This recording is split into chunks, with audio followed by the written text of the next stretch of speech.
अस्सलाम वालेकुम। यार अब जो ट्यूटोरियल है ना, ये बिगिनर ट्यूटोरियल है। मतलब कि ये बहुत बेसिक्स में बताऊँगा स्टॉक मार्केट के, लेकिन मैं तेज़ नहीं चलूँगा, मैं थोड़ा-सा स्लो चलूँगा इसमें अब। लेकिन मैं इसलिए बोला है कि यार मैं तेज़ जाता हूँ, वैसे इस वाली में थोड़ा-सा स्लो चलूँगा, क्योंकि मुझे ना बहुत लोगों की रिक्वेस्ट आई है, यार एक ट्यूटोरियल आप इसका भी बना दें कि यार हमने स्टार्ट करना है, हमने अकाउंट खुलवाना है, हमें बताओ कैसे अकाउंट खुलवाएँ। एक ये, दूसरा इसमें ये बताएँ कि हम पैसे कैसे कमाएँ। अब हर बंदे को होता है कि मैं ₹1 की चीज़ लूँ, वो ₹2 की हो जाए। वो वाला जो माइंडसेट है ना, वो हर किसी का होता है, मेरा भी था। अब इसमें बहुत ज़्यादा चीज़ें मैंने समझानी है। पहले तो ये है कि आपने क्यों चूज़ किया स्टॉक मार्केट? आपको क्या चुल पड़ी कि आपने कहा जी मैं स्टॉक मार्केट में आना चाहता हूँ। अब जैसा मेरा दिल करता है कि मुर्गियों का ना पोल्ट्री फार्म होना चाहिए, मेरा दिमाग अक्सर कहता है, क्योंकि बचपन से मैं मुर्गियों के साथ खेल रहा था। मुर्गियाँ मैंने बचपन से पाली भी थी, तो मेरा माइंड कहता है यार मुर्गियों का बिज़नेस करते हैं, और बकरों का भी करते हैं, क्योंकि बकरों के साथ हम बचपन से, मैं जिस इलाके में रहते थे वहाँ सारे कसाई रहते थे, तो बकरे पहले ही बहुत ज़्यादा थे उनकी तरफ, तो मेरा दिल करता बकरे भी होने चाहिए इंसान के पास। तो वो चीज़ें मुझे मोटिवेट करती है यार, उस तरह का कारोबार करना चाहिए इंसान को। तो वो माइंडसेट मेरा उधर की तरफ जाता है। और अब जब मैं घरवालों को बताता हूँ, तो घरवाले कहते हैं पढ़ा लिखा इंसान है, किस काम में पड़ गया। वो जैसा इमरान खान ने जब आया, इकॉनमी बिल्कुल गिर रही थी 18-19 में, तो उसने कहा जी मुर्गियाँ पालो, अंडे बेचेंगे हम लोग। तो वही वाली माइंडसेट है, अब हम इस तरफ आ रहे हैं स्टॉक मार्केट में। तो आपको क्या चीज़ मोटिवेट करती है कि आप स्टॉक मार्केट में आए? तो यहाँ पे जो मैंने एक जुमला लिखा हुआ है,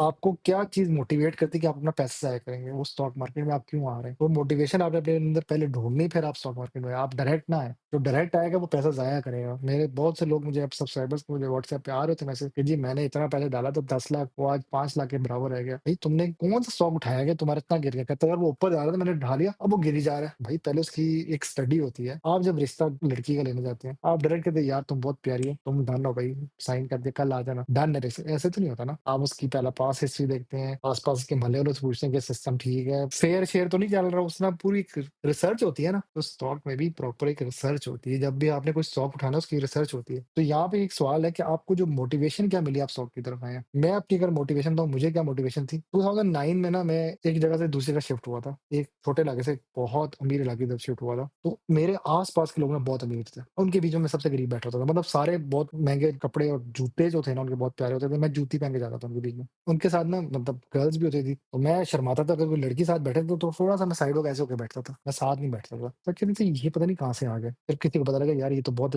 लो एरिया से है, ऊपरली एरिया में। वहाँ पे ना मेरे दिमाग में एक चीज़ क्लिक की, यार ये साले अमीर हैं, मैं भी अमीर होना चाहिए। अब मेरी किस्मत खराब कि साल गुज़र गया, 2011 आ गया। मेरे अब्बू की जॉब खत्म हो गई थी, तो पैसे खत्म हो गए थे, हम लोग गरीब हो गए। मैं ग्राफ ऐसे गिर गया नीचे की तरफ, यूँ पूरे हम लोग नीचे आ गए। अब वो दोस्त अमीर, मेरे इतने कुछ ऐसे दोस्त भी थे जो मतलब वॉलेट में इतने पैसे होते थे, ऐसे जाते थे, वॉलेट खुला हुआ पैसे नज़र आते थे। हज़ार-हज़ार के नोट के ना ऐसे जाते थे। तो होटल वाले प्रॉपर रास्ता साफ करके कहते थे, भई बहुत अमीर लोग आ गए हैं। तो मैं कहता था यार साला अमीर होना है यार। वो बचपन से ना एक वो कीड़ा काटा, वो इंडियन का एक वो टिकटॉकर मुझे याद है, वो रोता हुआ बच्चा अक्सर वीडियो बना रहा था, और वो मैं इसको देख रहा होता तो मुझे ना कभी-कभी अपना देख के उसको अपना वो मिरर नज़र इमेज नज़र आती है, यार ये बिल्कुल मेरे वाला साहब है। तो उस वक़्त ना मेरे अंदर एक कीड़ा काटा था यार पैसे कमाने। तो मैं फिर बचपन से ना पैसे जोड़ने की आदत बना ली, गल्ले में डालता था पैसे। अम्मी मुझे देती थी ₹100, जा बेटा ब्रेड ले, 80 की आती थी उस टाइम ब्रेड, तो मैं ₹80 की लेता था, ₹20। अम्मी कहती बेटा रख ले। वो रख-रख के मैंने ना अच्छे खासे पैसे जोड़ लिए थे। तो मैंने पहले एक साइकिल लिया था, फिर मैंने क्या किया 2014 में ना, अभी आपको मैं स्टोरी स्लिप बता रहा हूँ कि मैंने पैसे जमा करके मैंने पैसे कमाए, लेकिन मुझसे वो पैसे ना इंक्रीज़ नहीं हुए। जमा होते थे, इंक्रीज़ नहीं होता था। वो इंक्रीज़ के लिए ना फिर मैं स्टॉक की तरफ आया था। मैं एक और स्टोरी सुनाता हूँ, फिर आप मैं डायरेक्ट स्टॉक की तरफ जाता हूँ। वो ये थी कि मैं सन 2014 से 16 के टाइम ना मैंने कमेटी डाली। मुझे ₹200 मिलते थे, ठीक है? वो 200 का मैं ₹20 का समोसा खाता था खाली, बाकी 180 जमा करता था। रोज़ के दिन ना मुझे घर वाले 200 देते थे, 220 का समोसा खाता था, घर से लंच भी ले जाता था मैं, तो मैं पैसे जमा कर लेता था। वो करते-करते 2000 पर मंथ ना मैंने एक कमेटी डाल दी। मैंने कहा यार ये पैसे, और मैं वैन वाले को देता था। और मेरी कमेटी आखिरी थी 16 के, मतलब शायद पहले महीने के अराउंड इस कमेटी निकली थी। 2 साल चली वो कमेटी, 40 महीने तक मेरे ख्याल से। तो 40,000 जमा हो गया। उस 40,000 का मैंने ले लिया PS4, प्लेस्टेशन 4। अब मैं कहा यार साला पैसा तो जमा हुआ, लेकिन पैसा मैंने लगा भी दिया। एसेट ले लिया वो, लेकिन वो ग्रो नहीं किया ना। ठीक है, वो अभी भी चल रहा है माशाल्लाह, थोड़ा बहुत खराब हो तो ठीक करा लेता हूँ, लेकिन अभी भी चल रहा है। ग्रो नहीं किया। 16 के अराउंड ना, 16-17 के अराउंड, तो मुझे एक अपने ही जानने वाले मिले। उसने कहा, "हाँ जी बेटा, कितने पैसे जोड़े हैं?" मैंने कहा, "जी, अभी कमेटी डाली थी, 60,000 जोड़ा था।" उन्होंने कहा, "फिर एक तरीका मैं बताता हूँ कि तुम्हारा ये 60,000 है ना, 6 लाख भी हो सकता है।" मैं कहा, "हैं? ऐसा कौन-सा तरीका है?" कहता है, "तुमने बस पैसा डाल देना, एक गाय ले लेनी है, वो दूध देती रहेगी और गाय भी तुम्हारी वहीं खड़ी रहेगी।" मैं कहा, "ये ऐसा क्या तरीका है?" तो उसने कहा कि वो कुछ स्टॉक्स हैं, वो सबसे पहले उन्होंने मुझे बताया था एग्रो फर्टिलाइज़र। उस टाइम उसकी 58 या 60 के पास प्राइस भी रही थी, 17 का स्टार्ट है अभी। तो वो फिर मैंने स्टॉक लिया और फिर मैं इस तरह स्टॉक मार्केट की जर्नी में आया। तो मुझे वो मोटिवेशन मिली थी कि यार पैसा कमाना है, लेकिन ऐसा कमाने के नज़र ना आए, लेकिन बैंक अकाउंट में पैसा पड़ा हुआ है और वो रोटेट हो रहा है, पैसा इंक्रीज़ हो रहा है। खाली बैंक में वेला पैसा नहीं पड़ा हुआ, स्टॉक के बैंक में पैसा पड़ा है, मतलब स्टॉक मार्केट के अकाउंट में पैसा पड़ा हुआ है। तो इसलिए मैं स्टॉक मार्केट की तरफ पुश हुआ था। यार मैं एक तो पहले बहुत गरीब से अमीर के इलाके में आ गया और वहाँ पे अमीर बच्चों को देखा तो मैंने कहा ये साले अमीर हैं और हम गरीब हैं। क्योंकि उनके वो अब यूके, यूएसए वाले इलाके से आए हुए थे वो लोग, अमीर मुल्कों से आए हुए थे और हम बेचारे वैसे ही गरीब। हम मतलब नीचे से ऊपर वाले लोग थे, वो पहले ऊपर वाले लोग। तो वो एक गैप जो था ना मेरे अंदर कीड़ा काट गया था कि यार अमीर होना। मैं दुआ भी मांगता था कि अल्लाह ताला कोई सिस्टम कर दे बेहतर, कि रोज़गार भी कमाऊँ, अमीर हूँ और इस तरह वो सीन हो जाए कि यार पैसे के पीछे भागना पड़े, पैसा पीछे भागे मेरे। उसके लिए ना मुझे ये स्टॉक मार्केट मेरे सामने आई कि यार इधर आ। अब आपने भी ना पैसे के पीछे नहीं भागना, पैसा आपके पीछे भागेगा। वो कैसे भागेगा? अब अगर मुझे आपको वो भी एक ट्रिक बताता हूँ, बड़े मज़े की है। अब मुझे ना अक्सर लोग कहते हैं कि जी 10,000 से स्टार्ट करना है, ट्रेडिंग करनी है। एक चीज़ बता दूँ, ये पाकिस्तान स्टॉक मार्केट का मसला ये आप ₹1 की चीज़ से ₹2 पे डायरेक्ट नहीं आ सकते हो, टाइम लगेगा आपको। तो इसलिए मैंने लिखा आपका माइंडसेट किस चीज़ का। मैं जब सन 2011 से लेके सन 2016 तक ना मेरा ये माइंडसेट था क्विक रिच होने का, कि जल्दी पैसा कमाऊँ, जल्दी अमीर होऊँगा। इस माइंडसेट से ना मैंने एक चीज़ सीखी है, वो था सब्र। और कुरान में ज़िक्र भी है इन्नमा अस्साबिरीन, कि अल्लाह ताला कहता है मैं सब्र और करने वालों के साथ हूँ। सब्रुन जमील, वो यही है कि सबसे प्यारी चीज़ सब्र है। तो जब मैं मतलब क्विक रिच वाली माइंडसेट से एकदम से मेरा माइंडसेट चेंज हुआ, मतलब मुझे लगे इस चीज़ में भी 5 साल 4 साल लगे कि यार सब्र करो, बन जाएगा। वक़्त बहुत कीमती चीज़ है। अब आप कह रहे हैं यार अब मैं लेट हो गया, स्टॉक मार्केट बहुत ऊपर चली गई। जब मैं 16 में आया था, 17 में, तब भी स्टॉक मार्केट बहुत ऊपर जा रही थी। बैंक्स के रेट कम थे लेकिन बाकी स्टॉक्स के रेट उस वक़्त भी बड़े ऊपर थे। अब भी मैं मतलब फिर इन हुआ। There is always a time for entry, ठीक है? एंट्री पॉइंट्स बहुत है स्टॉक मार्केट में। अब यहाँ पे एक और आता है दिमाग में कि ये सट्टा तो नहीं है? अब ये सट्टा नहीं है, मतलब गैम्बल सट्टा। और जहाँ पे अब लोग कहते हैं जी जिनका पैसा डूबता है ना, वो उसको गालियाँ भी देते हैं और बुरा भला कहते हैं। और जी इस पे ना डालना जी पैसा डूब जाएगा। जिनका डूबा होता है वो इसलिए कहते हैं क्योंकि उन्होंने स्टॉक उठाया होता है कि एक स्टॉक वो ₹1 का उठाते हैं, वो एकदम से जंप करके 20 का चला जाता है, वो बेचते नहीं है। अब क्या होता है जब वो बेचते नहीं है ना, उस पे कैप लग जाता है। कैप क्या होता है? Lower cap. लोअर कैप ये होता है कि ओवर सेलिंग होगी, आप नहीं बेच सकते जी, अब उस पे कैप लग गया। अब वो जो ₹20 का स्टॉक है ना, जो ₹1 का एक टाइम पे था, वो अब पॉइंट 1 तक आ गया। मतलब आपका 1 लाख रुपया अब आपका 100 या 1000 के करीब आ गया। तो उसका जो बेचारा जो 1 लाख से वो 20 लाख का ख्वाब देख रहा था, वो अब ₹1000 के पास आ गया। वो लोग फिर गालियाँ देते हैं स्टॉक मार्केट को। और ये इस तरह के काफ़ी स्टॉक्स हैं, मैं दिखा भी दूँगा। एक का नाम तो जहांगीर सिद्दीकी है। तो ये उसकी एक डार्क साइड है, जो मैंने कहा था डार्क साइड भी बता देता हूँ। तो इसलिए आपने बड़ा देख के स्टॉक मार्केट में स्टॉक को चूज़ करना है। इसलिए मैंने कहा ना वो रिश्ता लेने जाते हैं तो लड़की का बैकग्राउंड वगैरह देखते हैं, लड़के का फ्यूचर देखते हैं, दोनों साइड बता दूँ। यानी लड़कियाँ भी देख रही हैं, वो कहेंगे जी साढ़े खिलाफ ही गल कर दी। मैं लड़कों की बात करती हूँ, लड़कों का फ्यूचर देखा जाता है, उसकी सूरत देखी जाती है, कद देखा जाता है, बड़ी चीज़ देखी जाती है, लड़कियों को भी देखा जाता है, दोनों साइड देखी जाती है भाई। तो स्टॉक मार्केट में भी ऐसे ही है कि आपने स्टॉक का बैकग्राउंड देखना है, पूरा उसकी हिस्ट्री देखनी है। मुझे एक बंदे ने कहा था फेसबुक पे, स्टॉक मार्केट में ना स्टॉक की हिस्ट्री नहीं देखी जाती है। मैंने कहा ये पहला अक्लमंद देखा जो कह रहा है कि इसकी हिस्ट्री देखे। भाई हमेशा उसकी हिस्ट्री देखी जाती है और उसके फिर फ्यूचर प्रोस्पेक्ट भी देखा जाता है। तो स्टॉक में आपने दोनों देखने होते हैं, द पास्ट और फ्यूचर। प्रेजेंट को भी फील करना होता है कि भाई प्रेजेंट में क्या चल रहा है। तो आपने स्टॉक मार्केट चूज़ क्यों करनी है, वो आपका सवाल है। अब यहाँ पे ये बातें तो मैंने बता दी। अब आखिरी जो 2 चीज़ें ना, ये हलाल है कि हराम है। इसमें ना मुफ्ती इकराम के 2 हैं पहलू। कुछ कहते हैं हलाल है, कुछ कहते हैं हराम है। अब हलाल की उन्होंने कोई लिस्ट बनाई हुई है शरिया कंप्लायंट स्टॉक, वो कहते हैं हलाल, उसमें करोगे तो हलाल है। जिसमें शरिया कंप्लायंट में नहीं आता, वो हराम है। उसकी एक उलमा इकराम की टीम है, वो फिर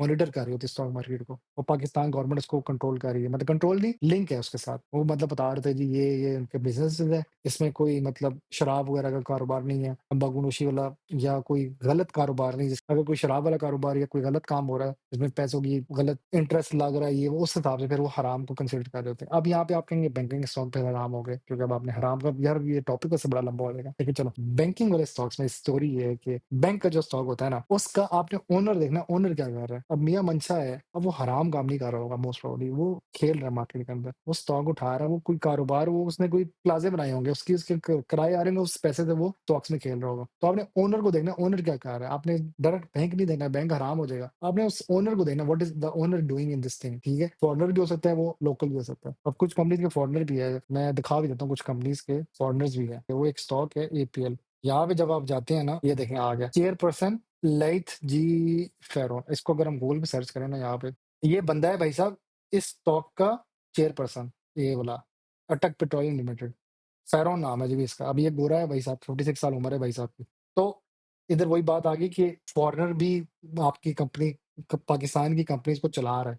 तो फॉरेनर अब इसका भी देखना है कि ये कौन से कारोबार कर रहा है। तो इसलिए ना कुछ स्टॉक के बैकग्राउंड चेक करना पड़ता है कि वो किस कंपनी का मालिक जो है वो क्या कर रहा है। क्योंकि मालिक is the leader of that company who is dealing with the company. यहाँ पे जो ये चीज़ लिखी है कि क्या ब्रोकर आपका पैसा लेके भाग जाएगा? भागा था। एक ब्रोकर हिस्ट्री ऑफ पाकिस्तान में भाग चुका था 2007, 6 या 8 इस 3 सालों की किसी एक साल में ना भागा था। और वो भाग के यूके चला गया था, गवर्नमेंट उसको पकड़ने की कोशिश की और नहीं पकड़ा गया और लोगों का पता नहीं कितना करोड़ों रुपया लेके भाग गया था। क्योंकि जब आप किसी को पैसे देते हो तो आपका पहला सवाल होता है क्या स्कैम तो नहीं हो जाएगा? तो ये स्कैम नहीं होगा। इस स्कैम से बचने का भी एक अलग तरीका वो मैं बता देता हूँ। वो स्कैम से बचने का तरीका जो है ना वो ये सीडीसी, ये गवर्नमेंट ने अपना एक सेंट्रल डिपॉजिटरी कंपनी बनाई हुई है। इसमें ये होता है कि वो आपको गवर्नमेंट की गारंटी है कि आपका पैसा कहीं नहीं जाता। वो आपका एक कैशियर है, उसके अंदर आपके पैसे चले जाते हैं। ब्रोकर जो है आपके पैसे लिंक कर देगा सीडीसी के साथ, वो सीडीसी के अंदर आपके सारा पैसा ट्रांसफर हो जाएगा। खेलोगे आप मार्केट में उसी तरह ही, लेकिन अब आप सीडीसी के अंदर आ गए हो। तो वो जो है ना आपका इस तरह सीडीसी जो है ना आपको प्रोटेक्ट कर लेगा, आपका पैसा नहीं भागेगा क्योंकि गवर्नमेंट नहीं भागने लगी। इधर ही है पाकिस्तान, कहीं नहीं जाता इंशाल्लाह। तो ये सीडीसी फिर आपके पैसे बचा लेता है। इसलिए यहाँ पे मैंने लिखा है will broker run away from my money. नहीं, अगर आपको टेंशन है इस चीज़ की तो आप इसमें कर लें। आप जब अकाउंट खुलवाएँगे ना तो ब्रोकर आपसे एक ये पूछेगा आपने सीडीसी खुलवाना है? तो उसने कहा हाँ, खुलवा ले भई। तो ये एक पहला स्टेप है। जब आप अकाउंट खुलवाएँगे तो आपने सीडीसी की तरफ चले आना है। फिर मैं एक और चीज़ पहले बता दूँ, गूगल पे अगर जाऊँ ना, अगर मैं यहाँ पे जब मैं लिखता हूँ स्टॉक मार्केट पाकिस्तान, रिप्लाई आता है गूगल का। पज़ल नहीं होना आपने, आपने पहली वेबसाइट पे चले जाएँ। जब आप पहली वेबसाइट पे जाएँगे 3 ऑप्शंस आएँगे, ठीक है? एक तो मार्केट समरी है, एक है नॉलेज सेंटर जहाँ से आपको इल्म हासिल होगा, एक डाटा पोर्टल है। मैं हमेशा इस तीसरी पे रहता हूँ और वो ये जो खोली हुई है ना, ये डाटा पोर्टल खोली हुई है, डीपीएस जिसको कहते हैं। इस वेबसाइट पे जाके घूमना नहीं है, वैसे जनरल जो वेबसाइट है, इसमें ये बताया हुआ ब्रोकरेज फर्म्स, आपने ब्रोकर के साथ अकाउंट खुलवाना है कि नहीं खुलवाना। और ये लिस्टिंग विद प्रीएसएक्स के कौन-कौन से लिंक हो गए और ये इन्वेस्टर्स का बताया हुआ है। कुछ लोग होते हैं जिनको स्टॉक मार्केट का अलिफ बे नहीं पता, वो क्या करते हैं इनके साथ अकाउंट खुलवा लेते हैं, वो फिर आपके कुछ पैसे लेके रख लेते हैं, वो आपके पैसे के साथ मार्केट में फिर खेलते हैं, जिसमें आपका भी म्यूचुअल वगैरह सारा आ जाता है। इस स्टॉक मार्केट में एक चीज़ होती है ब्रोकरेज, एक होता है बायर, एक होता है सेलर और जो उसकी डील मारता है वो ब्रोकर मारता है। अब मैं कहता हूँ इस एयरपोर्ट की प्राइस है इस वक़्त 40,000, मैं एज़ अ बायर होके इसको कह रहा हूँ नहीं 39 का बेच दूँ। अब ऑलरेडी ये बैठा हुआ है मार्केट में, उसने 39 का सेल लगाया होगा क्योंकि उसकी उसने क्या किया होगा जो उसने 39 का लगाया होगा सेल पे, उसने ये जो एयरपोर्ट है ना, ये खरीदा होगा 20,000, उसने कहा 39 तक का मैं 19,000 का प्रॉफिट करके सेल पे लगा देता हूँ। ऑर्डर उसका सेल का जो ऑर्डर है ना, वो मेरे लिए बायर का ऑर्डर हो गया। और इस प्रोसेस को ना डील करने के लिए ये बायर है, ये सेलर है। वो जो ऊपर से एक हाथ आता है ना, वो ब्रोकर होता है। तो वो ब्रोकर जो है ना, वो फिर आपकी डील करता है। उस काम के लिए ना मैं यहाँ पे टॉप 10 ब्रोकर्स ऑफ पाकिस्तान या पीएसएक्स लिखता हूँ ना, तो यहाँ पे एक लिस्ट आएगी ब्रोकर्स की। ये आ गए टॉप 10 की ब्रोकर की लिस्ट। आपके पास एकेडी आ रहा है, ये मोहम्मद वाले आ रहे हैं, जेएस आ रहा है, आरएफ हबीब आ रहा है, के ट्रेड आ रहा है। अच्छा, ये लोग पता है टॉप पे क्यों आ रहे हैं? इनकी एप्स बहुत अच्छी हैं। बीएमए कैपिटल वाला आ रहा है, ये बंदा मेरे पीछे बहुत पड़ता है, भाई मेरे साथ अकाउंट खुलाने का। उस्ताद जी तेरे साथ नहीं खुलवा रहा। फाउंडेशन वाला आ रहा है, एमआरए वाला आ रहा है, स्टैंडर्ड वाला आ रहा है और डार्सन वाला आ रहा है। ये जो है ना टॉप 10 एक्टिव मोस्ट जिनके पास अकाउंट्स हैं ना पाकिस्तान पब्लिक के, वो इनके पास है। आई थिंक इनकी मार्केटिंग भी अच्छी है, इनकी मोबाइल ऐप्स भी अच्छी हैं, तो इनके साथ ब्रोकर लोगों के बन गए हैं। मतलब लोगों ने इनके साथ अपने अकाउंट्स खुलवा लिए, आप इनके साथ खुलवा सकते हैं। मैं रिकमेंड ओपनली नहीं कर रहा कि इसके साथ करो या इसके साथ करो, क्योंकि मुझे कोई प्रमोशन नहीं मिल रही। किसी ने मुझे नहीं कहा जी साढ़े साढ़ा नाम लेना जी वीडियो से, तो मैं किसी का नहीं कह रहा। मेरा जो अकाउंट खुला हुआ है ना जिसके साथ, वो ये बंदा है भाई जाहिद लतीफ। बेहतर है कि आप इनके साथ इनके ऑफिस चले जाओ। ये इनकी यूफोन टावर जो है ना आपकी, उधर तकरीबन सारे ब्रोकर्स हैं। जब आप जाते हैं ना सेंटोरस वाली रोड पे, यार यहाँ पे ना मैं गूगल मैप दिखाता हूँ। ये जब आप सेंटोरस मॉल जाते हैं ना, ये 3 बिल्डिंग नज़र आती हैं। सेंटोरस से थोड़ा-सा आपने राइट पे जाना है। ये जो बिल्डिंग है ना, इसके 4th फ्लोर पे ना दुनिया जहान का ब्रोकर बैठा हुआ है, पाकिस्तान के पास, ठीक है? अगर मैं बंदा उतारूँ गलती से, अल्लाह करे ये शशका तो मार दे थोड़ा-सा, ये। जब आप इस बिल्डिंग के पास जाएँगे ना, ये यूफोन टावर बिल्डिंग है, इस्लामाबाद की बहुत मशहूर बिल्डिंग है। आपको उधर सामने से ना वो सेंटोरस भी नज़र आ रहा होगा। आपने मेट्रो के थ्रू चले जाएँगे, मेट्रो भी चल रही है, इधर मेट्रो भी चलती है। ये रहा मेट्रो का। आपने इधर मेट्रो से उतरना है और यहाँ से आपने इस बिल्डिंग तक जाना है। आप इधर पहुँच के ना यूफोन टावर के साथ वाली जो बिल्डिंग है ना आईएससी वाली, ये लिखा हुआ भाई Pakistan stock exchange limited ISC, ये इस्लामाबाद की मैं बात कर रहा हूँ क्योंकि मैं पिंडी इस्लामाबाद में रहता हूँ, तो आपने इधर जाना है। इसके चौथे फ्लोर पे ना वो बैठे हुए हैं स्टॉक मार्केट के ब्रोकर्स बैठे हैं, तो वहाँ पे जाहिद लतीफ़ का भी ऑफिस है और बहुत ज़्यादा है, एकेडी वाले भी बैठे हुए हैं, जेएस वाले भी बैठे हुए हैं। जब आप अंदर भी जाएँगे ना तो उधर 3 लिफ्ट्स होंगे, ठीक है? उधर पहली लिफ्ट में ना 1 से लेके 4th फ्लोर तक जाती होगी। तो एक बंदा ऐसे बैठा होगा, आपने कहना, "हाँ जी, कहाँ जाना है भाई साहब?" आपने कहना, "चौथे फ्लोर जाना है।" "क्या काम है जी?" "स्टॉक मार्केट में अकाउंट खुलवाना है।" बस इतना जुमला बोलना है, आपको वो पहुँचा देगा ऊपर। उधर जाके आपने डायरेक्ट ब्रोकर के पास जाना, वहाँ पे ज़ाहिर लतीफ़ वाले भी होंगे, सीडीटी वाले भी बैठे होंगे, सब बैठे होंगे। तो ये मैंने आपको दिखा दी है, ये वाली बिल्डिंग, यहाँ से आपने जाना है। आप बेशक बाइक पे जाएँ, आप बेशक गाड़ी पे जाएँ, गाड़ी सही तरह आ नहीं रही। तो ये स्टोरी, आपने उधर जाके अकाउंट खुलवाना है। अब मेरा जो और आपका भी जो सवाल है कि अकाउंट में क्या रिक्वायरमेंट्स हैं, वो मैं दिखा देता हूँ कि जब आप अकाउंट खुलवाते हैं, वो लोग क्या आपसे माँगेंगे। एक तो आईडी कार्ड सबसे इम्पोर्टेंट है, वो अपने साथ ले जाना। नहीं तो आप अपने मोबाइल में पिक्चर ले लें उसकी, या आप वैसे होनी चाहिए आपके मोबाइल में पिक्चर आईडी कार्ड की, वो लाज़मी लेके रखना। आईडी कार्ड की कॉपी वो लाज़मी माँगेंगे आपसे, एक वो। फिर आपने अपना घर का एड्रेस लाज़मी दिखाना है। उसके लिए आपको ये प्रूफ़ देना पड़ेगा, अपने बिजली का बिल दिखाना पड़ेगा या गैस का बिल, दोनों में से कोई एक बिल दिखाना पड़ेगा। उसके साथ ना आपको एक बैंक स्टेटमेंट दिखानी पड़ेगी। अब आप कहते हो कि जी मेरे पास बैंक अकाउंट ही नहीं है। यार, अगर आपके पास नहीं है ना तो अपने अब्बू का ले जाओ, ठीक है? मेरा जब अकाउंट खुला था ना, तो मेरे पास बैंक अकाउंट तो थे, मैं सन 2013 से ही मेरा अकाउंट खुला हुआ है बैंक अल्फ़ला का। तो मैंने अपने अकाउंट को लिंक किया था अपने अब्बू के साथ। मेरा मेन अकाउंट बना था, मेरे अब्बू का मेरे साथ एक सब अकाउंट लिंक हुआ था कि यार ये बच्चा है, इसका अब्बू इसका एक वो सँभालने वाला बन गया। लेकिन वो मेरे ख्याल से गार्डियन कहते हैं उसको, वो गार्डियन बनेंगे। आप अपने अब्बू के साथ लिंक करोगे, तो उसके लिए आपके शायद आपके अब्बू का भी आईडी कार्ड की कॉपी चाहिए होगी। अपने अब्बू का आईडी कार्ड ले जाओ और अपना आईडी कार्ड लाज़मी लेके जाना, जस्ट टू कन्फर्म कि आप पाकिस्तानी हो। दूसरा, यूटिलिटी बिल इसलिए कि आपको कन्फर्म हो कि आपका एड्रेस कहाँ पे है। और इसमें यही है कि 6 महीने तक या 3 महीने तक आप कह रहे हैं हम तो ऑनलाइन जमा कराते हैं। यार, आप ना एक काम करो, अपने किसी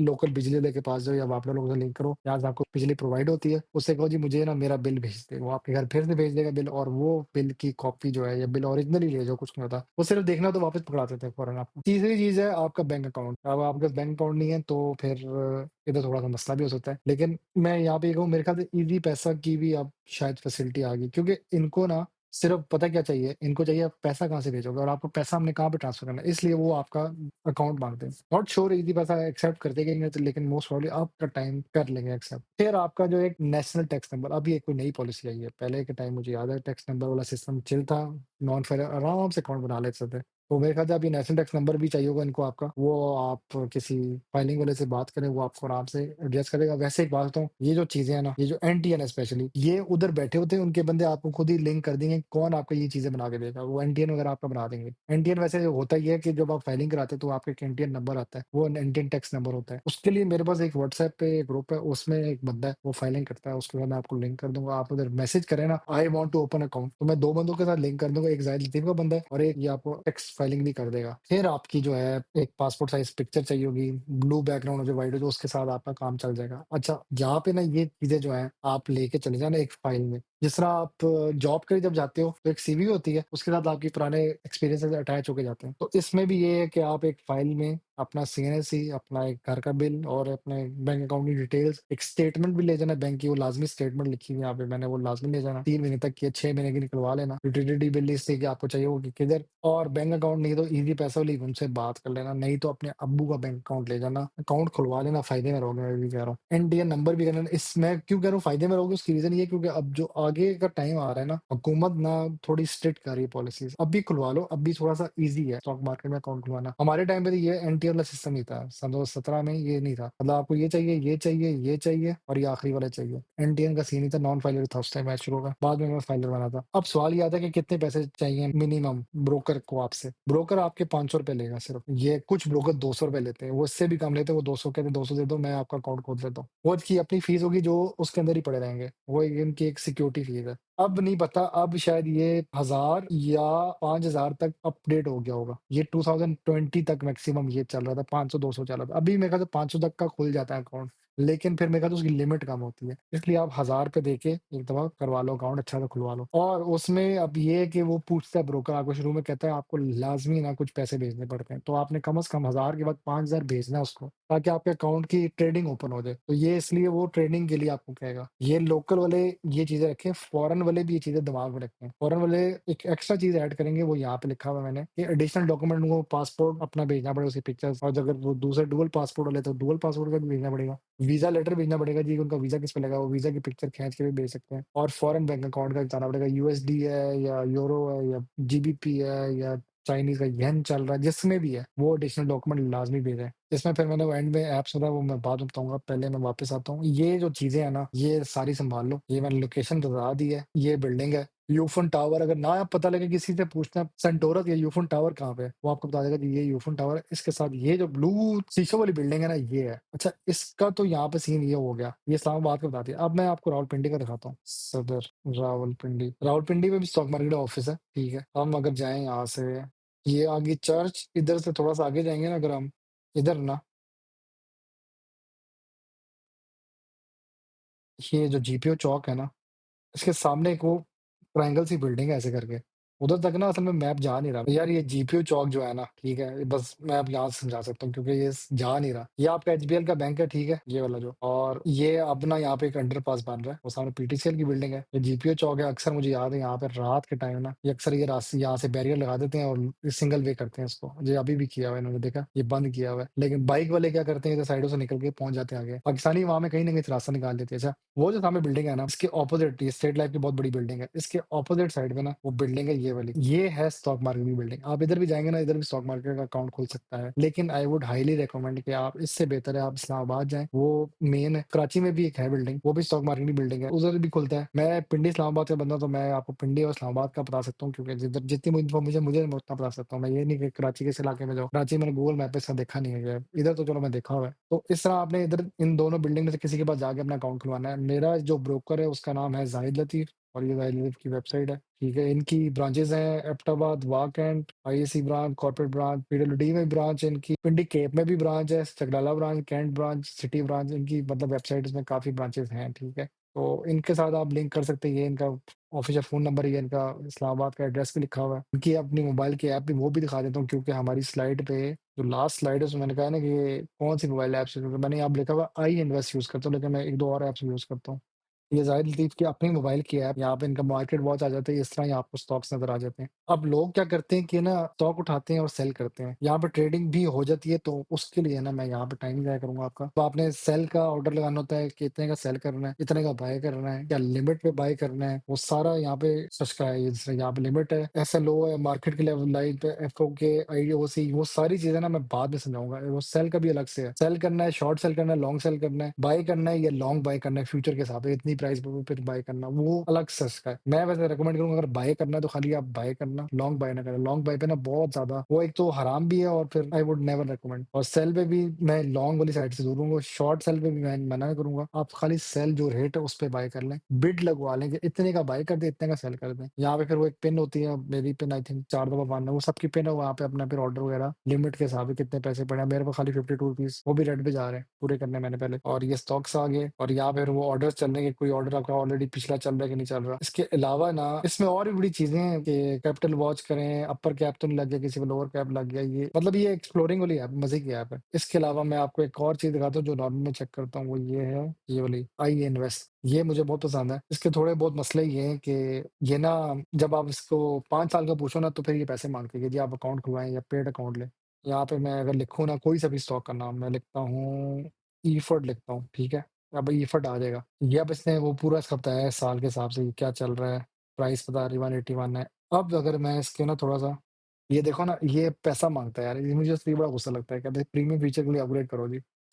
तो मैं ये वाली ऐप नॉर्मली यूज़ करता हूँ कि इसमें कैसे आपने लेके चलना होता है, सारा देखना होता है।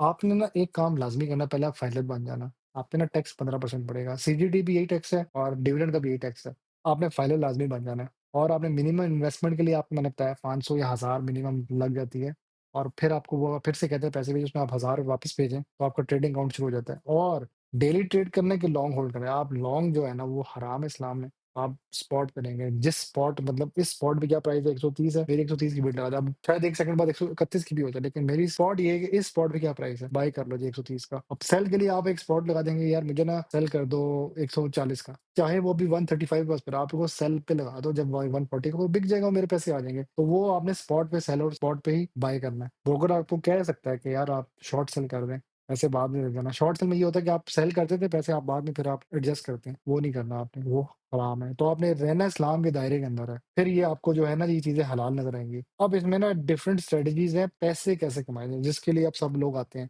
इधर ना मैं आपको एक बहुत मज़े की चीज़ दिखा देता हूँ, उससे ना शायद आपका थोड़ा-सा माइंड मान जाए। जब आप इस वाली वेबसाइट पे जाएँगे ना dps.psx.pk वाली पे, ठीक है? इसमें ना जब आप इधर जाएँगे ना इस डाटा पोर्टल, माय पोर्टफोलियो इस पे, मार्केट के 6 नंबर पे ना आपको स्टॉक स्क्रीनर नज़र आएगा। इस पे क्लिक करना लाज़मी है आपने। अब ये एक फ़िल्टर है कि किस बेस पे आपको चाहिए स्टॉक। अब अगर मैं कहूँ जी मार्केट कैप क्या किस सबसे ज़्यादा पैसा कंट्रोल या सबसे ज़्यादा पैसा किस स्टॉक के अंदर है, वो ये 7.2 बिलियन इसमें शो कर रहा है। लेकिन ये चेंज होता रहेगा कि इसकी प्राइस कम थी तो 7.2 है, केएल ज़्यादा लिया हुआ है क्योंकि गर्मियों में बिजली कम आती है तो केईएल ज़्यादा लोग इन्वेस्ट करते हैं। सर्दियों में बिजली ठीक हो जाती है, लोग केईएल से पैसे निकालते हैं। केई का कराची इलेक्ट्रिक है, ठीक है? मैं उसकी स्टोरी बता रहा हूँ। तो ये अब पीएएसएल है, ये एक नॉन कंप्लायंट स्टॉक है लेकिन इस पे एक सट्टा लगा हुआ है, उसका 610 चल रहा है। तो यहाँ पे ना सीन पता है क्या है? आपने देखना है कि आपने किस बेस पे चेक करना है। अब अगर आप प्राइस पे क्लिक करेंगे ना 1 दफ़ा, 2 दफ़ा, तो ये आपको ना हाईएस्ट प्राइस वाला स्टॉक दिखाएगा। ये देखिए, ये कोई स्टॉक का नाम है यूपीएफएल, अभी मुझे पता है इसका नाम यूनिलीवर जो ये जो कंपनी है ना उसके स्टॉक की प्राइस होगी है 23,500। मार्केट कैप अभी ये अभी भी माशाल्लाह अमीर लोग जो है इस स्टॉक पर डाल रहे हैं, ठीक है? फिर एक है रफान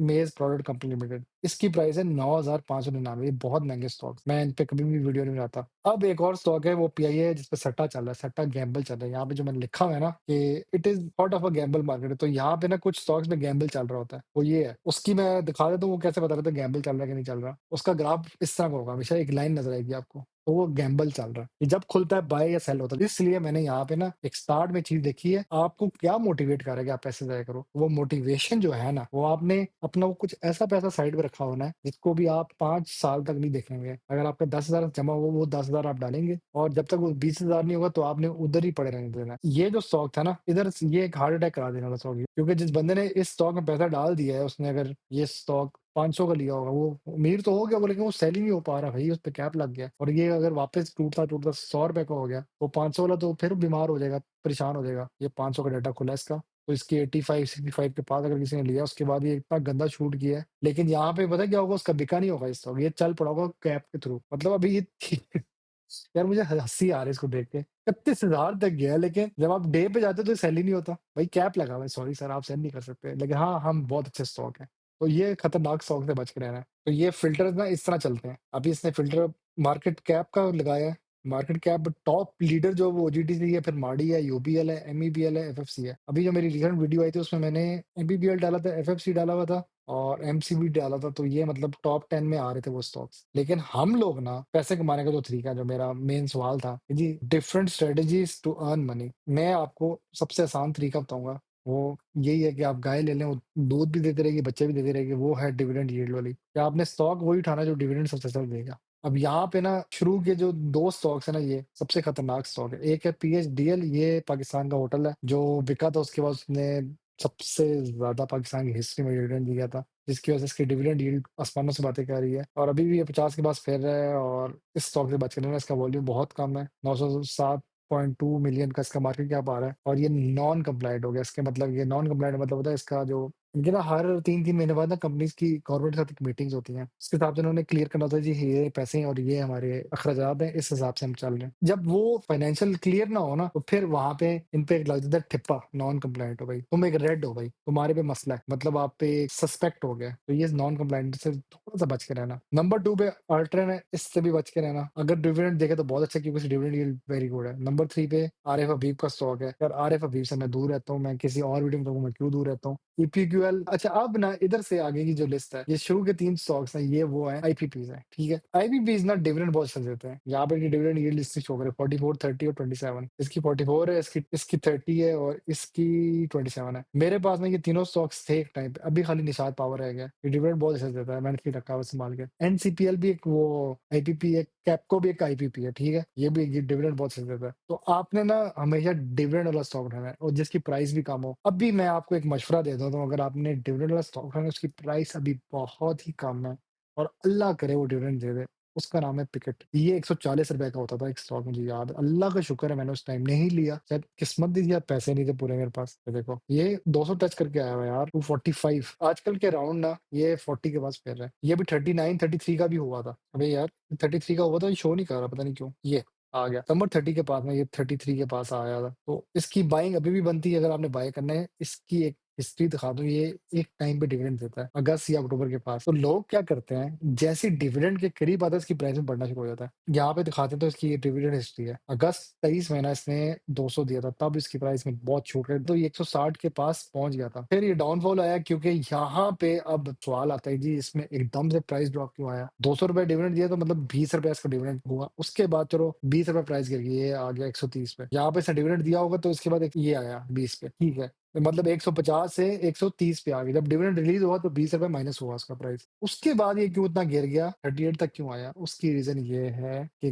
गवर्नमेंट का इसके साथ कॉन्ट्रैक्ट नहीं प्रॉपर साइन हुआ। वो इनकी आपस में नई डील बनी जिसकी वजह से ये लोगों ने फिर जैसे पैसा निकाल लिया। एक ये रीजन, और भी रीजन हो सकती है, ये रीजन मुझे पता है इसकी। अगर आपने अभी भी कोई ऐसा स्टॉक लेना है जो 250 टच करके आया हुआ है, 245 टच करके आया हुआ है, तो ये एक अंडर वैल्यूड स्टॉक है। 5,000 उठा लें या 1,000 उठा के रख लें, मतलब 40,000 पड़ा था आपके बैंक अकाउंट में, तो एक इसमें अगर आप खाली 500 करके उठा लेना तो आपको आएगा 20,000 के राउंड। तो वो आप इस जैसे स्टॉक पे आप अपना एक पैसा डाल लें। अब मैं यहाँ पे कैलकुलेशन दिखा देता हूँ आपको, कैलकुलेशन कैसे करनी होती है आपने हर चीज की। ये अब स्टॉक है ना, पिकेट पाकिस्तान इंटरनेशनल कंटेनर, इसकी प्राइस है 40 पाकिस्तानी रुपीज, ठीक है। आपका सीन ये है, आपके पास अभी आप नए नए बंदे आए हैं, आपके पास है 10,000 आपके ब्रोकर अकाउंट में पड़े हुए हैं, जिसको कहते हैं इन्वेस्टर अकाउंट। आपके पास 10,000 पड़े हुए हैं, ठीक है। आप चाहते हो कि आपने ये बाय करना है, आपको लगता है कि इसने डिविडेंड देना है, अगस्त में ये देगा आपको 9 रुपीज पर स्टॉक। आप क्या करोगे, अपने ब्रोकर को फोन करोगे, आप कहोगे पिकेट का क्या रेट चल रहा है भाई साहब, ये आपके सामने कॉल करता हूँ। हाँ जी अस्सलाम वालेकुम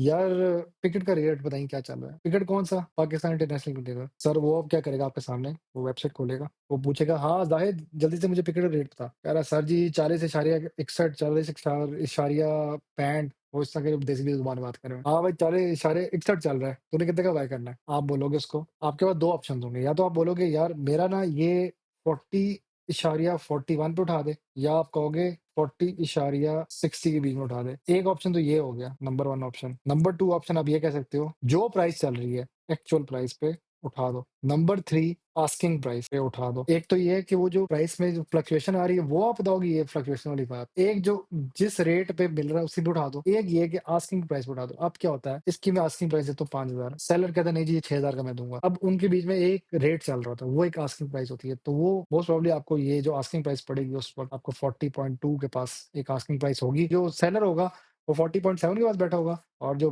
बिडर होगा, या बायर नहीं होगा, ये बिडर होगा, जो बिड लगा रहा होगा। जब 40.2 का देता है, तू नहीं देता मुझे ये स्टॉक, वो बिडर लगा के बैठा होगा। सेलर का नहीं जी मैं 40.7 का दूंगा। फिर एक मेरा जैसा सेलर होगा जिसने ये स्टॉक जो है उस वक्त 30 का राउंड बाय किया होगा, और मुझे घर में अचानक पैसों की जरूरत पड़ी होगी। अब्बू ने कहा जी दे फरसान 30 लाख रुपया, या 30 लाख तो बहुत ही ज्यादा मांग लिए, 3 लाख ही मांगेंगे, और मेरे पास ये समझो 10,000 पड़ा था। तो मैं कहूंगा हाँ जाहिद लतीफ बात करें, हाँ जी क्या चल रही प्राइस। उसने कहा जी 40 से लेके 40-60 पे। मैं कहा यार 40.2 के रेट पे मेरा 10,000 स्टॉक ऑफ पिकेट बेच दे, तो ये जो 3 लाख मेरे तो निकल आएंगे उस हिसाब से। मैं मतलब अपने जितने भी मेरे पड़े होंगे 4 लाख, उसमें से 3 लाख तो मैं घर में पकड़ा दूंगा, और वो 10 लाख, वो 1 लाख साइड पे रह जाएगा। लेकिन उसमें ये जब 40.2 का मैं उसको भेजूंगा ना, तो वो 40.2 इसके साथ बिड हो जाएगा, लिंक हो जाएगा। तब आपको जो है ये बिडिंग प्राइस पे आपको ये जो स्टॉक है ये मिल जाएगा। फिर आपको शाम के टाइम को ईमेल आएगी, आपके आपकी जो वेबसाइट है या आपकी जो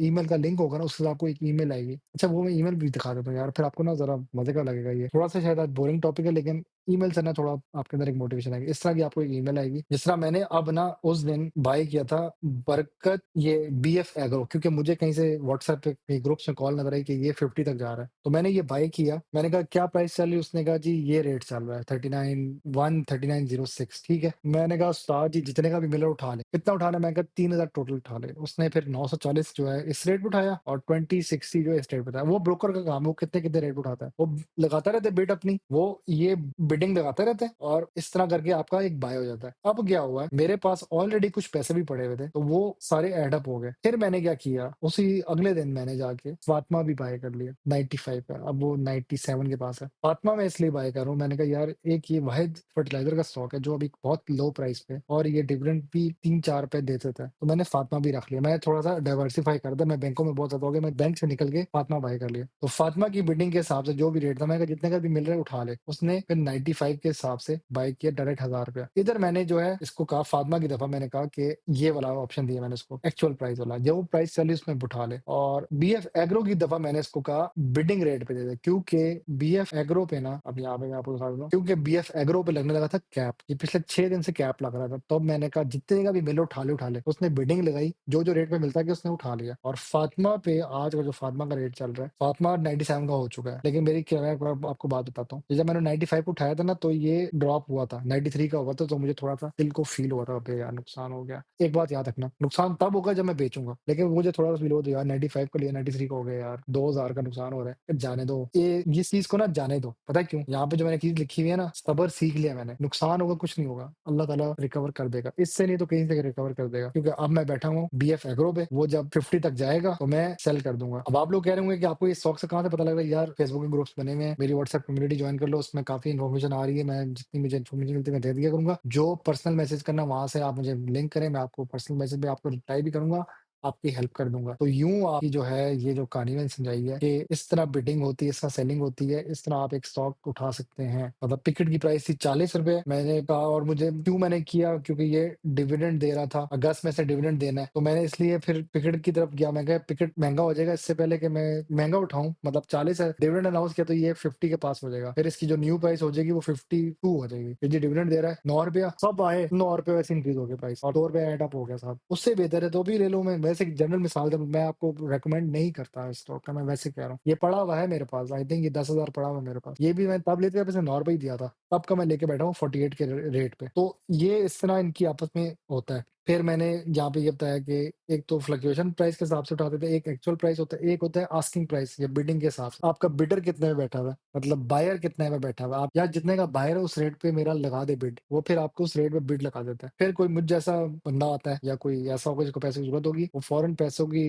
डिमांड करता है, वो सेल होता है स्टॉक, और फिर आपकी बिड हो जाती है। अब आप कहते हो कि कौन ऐसे, जब हम जैसा तो नहीं होगा भाई, लाखों लोग बैठे हुए हैं, एक सेलिंग कर एक बाइंग कर, वो दिनों के साथ मिनटों के हिसाब से सेलिंग बाइंग हो रही होती है। तो ये जब Monday to Friday non stop market चल रही होती है। एक मैं मजे की चीज बताता हूँ स्टॉक मार्केट में, जहाँ पे मैंने मेंशन नहीं की हुई, मैं इधर ही लिख देता हूँ। सबसे मजे की चीज की है, any time you need money you can take out money. Property में क्या होता है, जब आप घर बेचने जाते हैं तो टाइम लगता है, जमीन बेचने जाते हैं तो आपको महीने लग जाते हैं। इसमें यह है कि आपको जब भी पैसे चाहिए आप ब्रोकर को फोन करेंगे, अस्सलाम वालेकुम, हाँ जी यार पैसे चाहिए, जितने के भी स्टॉक बिक रहे हैं मेरे रेट में बिक रहे हैं बेच दे, और मेरे पैसे मेरे बैंक अकाउंट में ट्रांसफर कर दे। वो फौरन फिर आपको बैंक अकाउंट ट्रांसफर करते हैं, 3 दिन का टाइम लेगा मैक्सिमम, 2 दिन में भी हो जाता है, अर्जेंट पे 1 दिन पे भी हो जाता है। वो जो रेट पे स्टॉक बिकेगा वो उसकी आपको एक स्टेटमेंट आ जाएगी, आज मतलब टिकट 40 का है, अब सोचो उस दिन 50 के पास हो तो आपके 4 लाख की बजाय 5 लाख में बेच, आप लाख प्रॉफिट में बेच सकते हो। तो आपका वो जो टोटल अमाउंट है वो फिर आपके बैंक अकाउंट में ट्रांसफर करेगा। इसलिए बैंक अकाउंट हमेशा वो रखना जिसके साथ आपका अच्छा लिंक हो, और आप जब भी जाए पैसे आराम से निकलवा सके। क्योंकि मेरे साथ एक दफा मसला हुआ था, मैं आपको अपना एक बता देता हूँ। एचबीएल ने की बोंगी मारी थी, एचबीएल ने अपना एड्रेस चेंज कर लिया था, जिसकी वजह से मेरे डिविडेंड्स रुक गए थे। लेकिन मुझे फायदा फिर बाद में ये हुआ था कि कंबाइंड डिविडेंड रिसीव हुए थे मुझे, मतलब कि ₹1.5 लाख रिसीव हुआ था इकट्ठा। वो एक खुशी थी, रुक गए थे 6 महीने तक, लेकिन जब आया तो इकट्ठा 1.5 लाख करके आया था मुझे। तो ये बैंक का हमेशा वो रखना जो आपको उम्मीद है कि ये बैंक यहाँ से भागता नहीं है। तो मेरे पास एचबीएल का अकाउंट था, तो फिर मैंने बाद में क्या किया, एचबीएल का चेंज करके अपना मीजान वाला अकाउंट दे दिया, क्योंकि वो वेरिएटॉन के अंदर ही है, और मैंने कहा था मीजान स्ट्रॉन्ग बैंक है, तो वो उसमें मैंने फिर अपना लिंक कर दिया था। तो ये 2-3 चीजें याद रखना, कोई सवाल हो तो वो पूछ लेना। ये मैंने अभी आपको जनरली एक रफ सा बताया कि स्टॉक मार्केट में इस तरह आपने आना है। अगर कुछ सवाल है, मैं फिर से पूछ रहा हूँ, आप पूछें, मैं हमेशा हेल्प करूंगा। चैनल में कोई है मसला आप बताएं, कोई कमेंट करना है ओपनली करें, मैं नहीं डिलीट करूंगा कमेंट इंशाल्लाह आपके। आपको बुरा लगता है, काफी कमेंट बुरे भी आते हैं, मैं देख लेता हूँ, मैं फिर उसके हिसाब से अपने आप को इम्प्रूव करूंगा इंशाल्लाह। कोई हेल्प चाहिए, व्हाट्सएप कम्युनिटी बनाई हुई है, उसमें आप मैसेज करेंगे, हेल्प मिलेगी आपको। तो यूं मैंने एक आपको जनरल सा बता दिया कि किस तरह आपने करना है। कोई चीज अगर इसमें मिस होगी तो आप लाजमी बताएं। और ये मैं चाह रहा था कि वीडियो ज्यादा लंबी ना हो, इसलिए मैं कोशिश कर रहा था छोटी वीडियो बने और आप लोग सीखें। शरिया कंप्लाइंट की जो लिस्ट है वो ब्रोकर को पता होता है, वेबसाइट पे भी है, वो भी देख लेना आप। और ब्रोकर कभी भागेगा नहीं। बेस्ट ब्रोकर मैं नहीं खुल के बता सकता कौन सा बेस्ट ब्रोकर है मेरा, मैं कहता हूँ जी मेरा ब्रोकर बेस्ट है, जाहिर सी आपकी मर्जी, आप जिस मर्जी से खुलाएं, मैं रेकमेंड नहीं करता। लेकिन अगर आपने खुलवाना है जाहिर लतीफ के साथ, तो मैं आपको लिंक कर सकता हूँ उसके साथ, इतना मैं आपके लिए कर सकता हूँ। मिनिमम इन्वेस्टमेंट भी बता दी, टैक्स फाइलिंग का भी बता दिया मैंने आपको, सीडीसी का भी बता दिया, और क्यों चाहिए? एक चीज़ जो मैंने मिस की है कि कौन से स्टॉक से आपकी जर्नी स्टार्ट होनी चाहिए, वो मैं ना आपको बता देता हूँ कि आपने अगर डे ट्रेडिंग करनी है ना, इसमें 2 टाइप की ट्रेडिंग होती है, डे ट्रेडिंग, लॉन्ग होल्डिंग, तो वो डब्ल्यूटीएल है। अगर आपने बिल्कुल ही बेसिक से स्टार्ट करना है, वो डब्ल्यूटीएल से कर लें आप। आप इसमें पैसा डालें, ये 1.6 का होगा तो आप भेज देना, 1.4 का होगा तो बाय कर लेना। इससे आप डे ट्रेडिंग करते हैं। और अगर आपने कोई सेफ खेलना है, तो आप एमसीबी का बैंक लेके रख लें। ये आपको पक्के नॉर पे देगा, ये लिखे हुए भी हैं। इस वक्त ये 280 के पास फिर रहा है। आप बाय कर लें, 10,000 का भी मिलता है, जितने का भी मिलता है आपने बाय करना। आपको 200 भी आया, 200 को मल्टीप्लाई करें 9 से, तो 1800 रुपए तक डिविडेंड आपका बन जाएगा। लेकिन ये ग्रोथ करेगा। एक ये बैंक है, ये अगर बहुत महंगा लग रहा है तो आप एफएबीएल कर दें। ये अगर आपको महंगा लगता है तो आप स्टैंडर्ड चार्टर्ड कर लें, ये सस्ता है। जो एक बंदे का कमेंट है स्टैंडर्ड चार्टर्ड क्यों नहीं चूज किया, उसका सवाल वैसे वैलिड है भाई। मैंने इसको पता नहीं क्यों नहीं चूज किया, मेरे शायद ज़हन से निकल गया था। तो आप ये बैंक भी यूज कर सकते हैं। अगर आप कहते नहीं कि मैं बैंक नहीं लेना, बैंक्स के अलावा बताओ, तो फिर मैं आपको ये कहूंगा फातिमा फर्टिलाइजर, या एक है केएमएल, ये नेगेटिव पे जा रहा है, लेकिन आप मिल्स में भी जा सकते हैं। फातिमा अच्छा है। अगर आपने मेरे साथ चलना है तो मैं इस वक्त इस स्टॉक में अपना पैसा डाल के बैठा हूँ। मुझे उम्मीद है ये 50 तक जाएगा इंशाल्लाह। ग्रुप में अगर आप आएँगे तो उसमें आपको काफ़ी लर्निंग मिलेगी। यहाँ पे वही लिखा हुआ है, bidding price, volume, asking price, और इसमें हर चीज़ का लिखा हुआ है। ये वॉल्यूम भी लिखा हुआ है और उसने ये बताया हुआ है कितना चेंज हुआ है। तो ये एक जनरल सा मैंने एक बेसिक सा बनाने की कोशिश की थी। मोस्ट प्रोबेबली जो सवाल होंगे उसकी बेस पे मैं पार्ट 2 बनाऊँगा, ये पार्ट 1 है। कुछ चीज़ें मिस होगी तो मैं पार्ट 2 लाज़मी बनाऊँगा। तो यहाँ पे मैं वीडियो क्लोज़ करता हूँ। अल्लाह ताला आप सबको खुश रखे। कोई चीज़ पूछनी है, व्हाट्सएप की ग्रुप कम्युनिटी ऐड है, उसमें आप पूछ सकते हैं। रात के 12:30 हो गए हैं, मेरी आवाज़ का शायद वॉल्यूम भी थोड़ा-सा कम हो गया होगा, तो मैंने अब सोना है। तो मिलते हैं इंशाल्लाह अगली वीडियो पे।